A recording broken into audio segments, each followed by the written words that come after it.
Hey,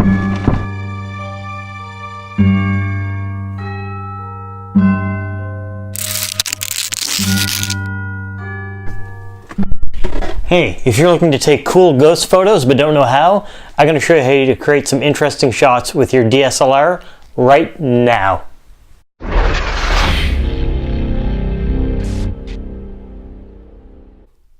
Hey there, my name's Terrence and this is Photography in 123. If this is your first time to this channel, I'm all about showing you how to take really cool photos, how to use your DSLR, and keep you up to date with the latest and greatest gadgets. So if you want to keep learning, subscribe now.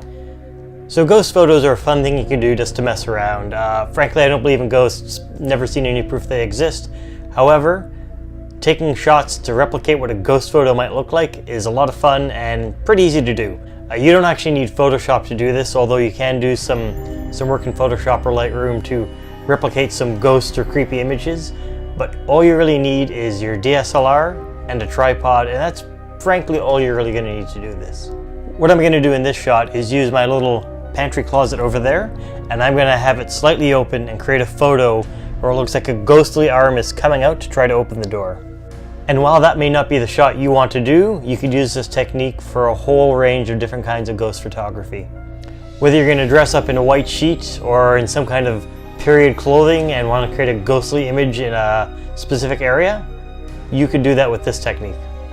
So the first thing you want to do is actually frame the scene. So what I did is I pointed my DSLR at my pantry, and I've got a shot framed in for having a bit of the stairwell, the side of the door handle, and all of that framed in.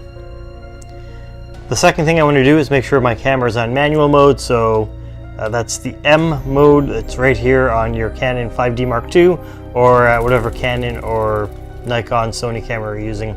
It's simply going to be labeled as an M. What we want to do for these shots is have a long exposure. So in this case, I have it set for 4 seconds.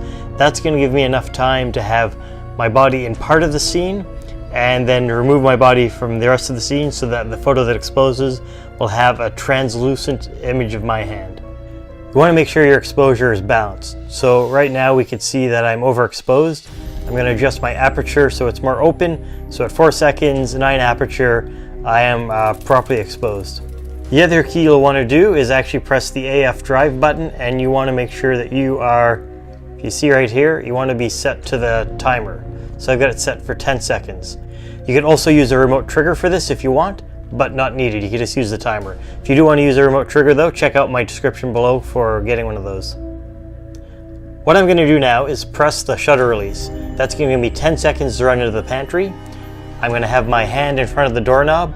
And when I hear the camera start to take the exposure, I'm going to leave my hand there for 2 to 3 seconds of the 4, then I'm going to quickly remove it. And by doing that, I'm going to actually have a very ghostly image of a hand reaching around trying to get this doorknob. So let's take a look at what that's going to look like. So let's take the shot and see what happens, okay?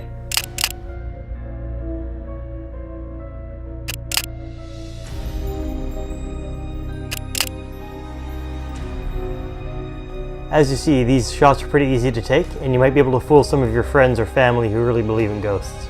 One of the other settings when you're taking these shots I should probably mention is that once you've got your focus, you want to take your autofocus off on your lens. If you have an autofocus lens, turn it to manual so it doesn't try to readjust the focus every time you're pressing the shutter release. You're likely going to need to do multiple shots to get some good photos coming out of it. I just did a few here. They're not bad. There's a lot better things you could do, but use your creativity, dress up, get period outfits, get a sheet on, look like a creepy ghost, or have fun with your kids and do this. It's a lot of fun. One of the settings you could adjust when you're doing this is actually the shutter duration, so you could have it 8 seconds instead of 4 or 2. I don't recommend going shorter, I recommend going longer. Remember to adjust your other settings to keep the exposure balanced if that's what you want. You really don't want to have anything overexposed. Having it a little underexposed isn't too bad because it's going to give it a creepier effect.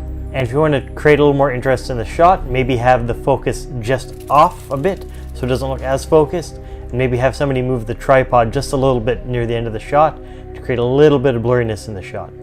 Thanks, and what the hell? If you found this video useful, please like it, leave any comments below. I want to hear what kind of ghost photos you're going to take, and share this video with friends.